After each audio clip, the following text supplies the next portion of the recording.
क्रिस्त में अति प्रिय माता पिताओं, भाइयों और बहनों, आप सबको 23वां सामान्य रविवार में स्वागत है। आज हमारे मनन चिंतन के लिए हमारी माँ कलीसिया और एक बार संत लूकस के सुसमाचार अध्याय 14 पद संख्या 25 से 32 तक दिया है और हिंदी बाइबल में 26 से 33 तक दिया गया है। आइए इस पर हम मनन चिंतन करें। इसमें 4 शिष्य को दिया गया है।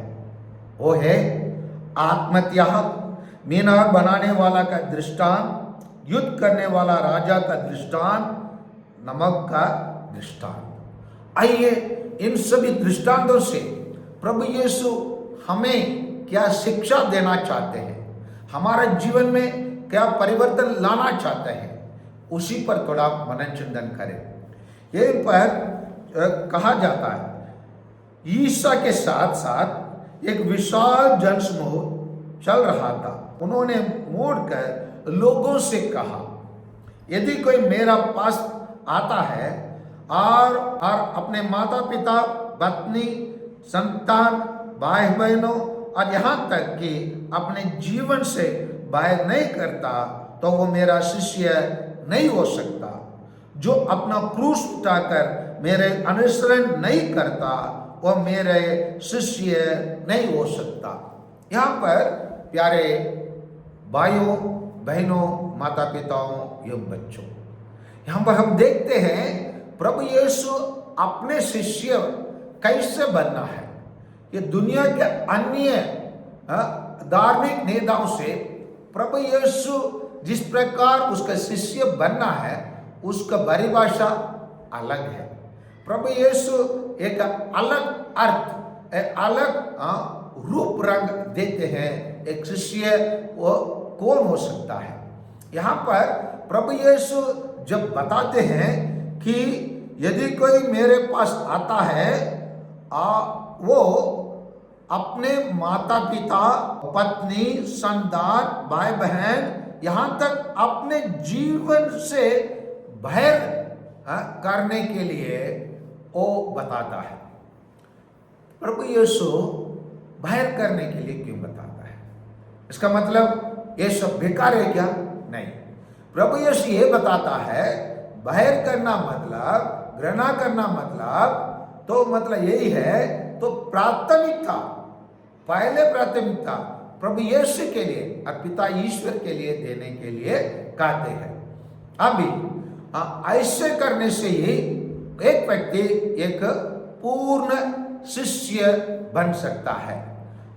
पूर्ण शिष्य कौन है? प्रभु यीशु का आज तक प्रभु यीशु का पूर्ण शिष्य कौन है? अगर मेरे से कोई पूछेंगे तो मैं बताऊंगा उनकी माता मरियम है। क्योंकि जैसे ईश्वर के वाणी स्वर्गदूत के द्वारा उनके पास आया, उन्होंने एक कहने लगे, मैं प्रभु की दासी हूं, आपके कथन मुझ में पूरा हो जाए। यही है एक शिष्य का लक्ष्य, यही है एक शिष्य करने वाला कार्य, और यही एक शिष्य उठाने वाला एक बहुत मूल्य कदम। वही चीज माता मरियम ने किया है। इन दिनों में प्यारे भाइयों और बहनों, हम अपने अपने पैरिश में हम लोग माता मरियम के लिए नवीना कर रहे हैं। कल हम लोग माता मरियम का जन्म दिवस मनाएंगे और आज हमारे लिए एक उत्तम सुसमाचार माता मरियम के बारे में मनन चिंतन करने के लिए हमें यह दिया गया है। यही है एक अच्छे शिष्य बनने का, आत्मत्याग करके प्रभु यीशु को पीछे कैसे होना है, उसी को हमको बताया गया है। और उसी के बारे में आगे हमें बताया जाता है। क्या बताया जाता है? तुम में ऐसा कौन होगा जो मीनार बनवाने चाहे और पहले बैठकर खर्च का हिसाब ना लगाए और यह ना देखे कि क्या उसे पूरा करने की पूंजी उसके पास है। कहीं ऐसा ना हो कि नींव डालने के बाद वो पूरा ना कर सके। देखने वाला ये कहते हुए उसके हंसी उड़ाने लगे। इस मनुष्य ने निर्माण कार्य प्रारंभ तो किया, किंतु यह उसे पूरा नहीं कर सका। यहाँ प्रभु यीशु ये वचनों को प्रत्येक व्यक्ति जो बपतिस्मा ग्रहण किया है या प्रभु यीशु को पीछे करने के लिए निर्णय लिया है, उनके लिए बताया जा रहा है। हम अपने गांवों में, गलियों में, सड़कों में हम इस प्रकार का घर को हम देख सकते हैं। तो बहुत सारे लोग फट से घर बनाना शुरू करते हैं, फिलिंग तक आ जाते हैं, छत तक पहुंच जाते हैं, बाद में वो घर ऐसे ही पड़ा रहता है वर्षों तक। तो क्योंकि उन्होंने ऐसे बैठकर कर्ज के बारे में या उसके लिए एक सही योजना नहीं कर पाया। नहीं करने के कारण वो योजना को पूरा नहीं कर पाया। तो उसी प्रकार जो व्यक्ति प्रभु यीशु का शिष्य बनना चाहते हैं, वो अपने परिवार को ज्यादा प्यार करता है, अपने बच्चों को ज्यादा प्यार करता है और अपने धन संपत्ति को ज्यादा प्यार करता है, वो सब प्रभु यीशु के शिष्य नहीं बन सके। लेकिन माता मरियम जब उनके कान में ईश्वर की वाणी आया, वो तुरंत अपनी सभी योजना को जरूर उस सेंट जोसेफ के साथ कैसे जीवन बिताना है, जरूर उनके पास एक योजना रही होगी। और जरूर वो अपने परिवार का कैसे निर्माण करना है, उसके पास जरूर एक योजना रही होगी। परंतु वो अपने योजना सबको वो ईश्वर के वाणी के सुनने के बाद किनारे कर दिया, नजरअंदाज कर दिया और ईश्वर के वाणी को पकड़ के यीशु के पीछे चलने लगे। ये प्रभु यीशु का जन्म होने के पहले ही और वो बहुत सारे समस्या को उनको सामना करना पड़ा, लेकिन वो जरूर वो सभी समस्याओं को हिम्मत के साथ, आज्ञाकारिता के साथ और विश्वास के साथ, नम्रता के साथ माता मरियम ने सामना किया। उदाहरण के लिए उसको समस्या था इन बातों को कैसे अपने परिवार में रखना है, क्योंकि ये सब घटना शादी के पहले हो रहा है। कैसे परिवार के लोगों के सामने रखना, अपने साथ मांगनी हुआ अपने पति जोसेफ के पास कैसे ये संदेश को पहुंचाए, स्वयं जाकर बताएंगे और किसी अन्य सहेली के साथ या कोई दोस्तों के साथ उसके साथ बताना है। ये समस्या उनके सामने रही। और शादी के पहले वो गर्भवती हुई, अभी समाज उसको देखेगी, इसी चीज को वो ना छुपा सकेगी, इसी को कैसे समाज में रहकर सामना करना है। वो समाज साधारण समाज नहीं है। अगर कोई स्त्री शादी के पहले गर्भवती हो जाएंगे, उसको पत्थर से मार डालना है, ऐसे नियम रहने वाला समाज में हो रहती थी। इसी प्रकार उनको बहुत सारा समस्या रहा। जन्म देने के समय आया, उनको यात्रा करना पड़ा। अरे यात्रा किया, परंतु वो जाके जन्म एक नर्सिंग होम में नहीं दी, अपने घर में या अपने कुटुंबी किसी के घर में नहीं दी, एक गौशाले में वो अपने बेटे का जन्म दिया। इन सभी चीजों को माता मरियम एक प्रभु यीशु के अच्छे शिष्य होने के कारण पालन किया। प्रभु यीशु जन्म लेने के बाद भी तुरंत उसको मिस्र देश जाना पड़ा, जो बेथलेहम से 700 किलोमीटर दूर है। उसको आजकल के बोलेरो से नहीं, आजकल से सेलो से नहीं और आजकल के स्कॉर्पियो से नहीं, परंतु पैदल या कच्चर में बैठकर उसको यात्रा सवार करना पड़ा होगा। उसी प्रकार माता मरियम अपने जीवन को सामना किया। बाइबल में माता मरियम इन सभी बातों को अपने दिमाग में रखकर उन्होंने मनन चिंतन किया बोलकर हमें बता रहा है कि इस वचन को वो हमेशा मनन चिंतन किया।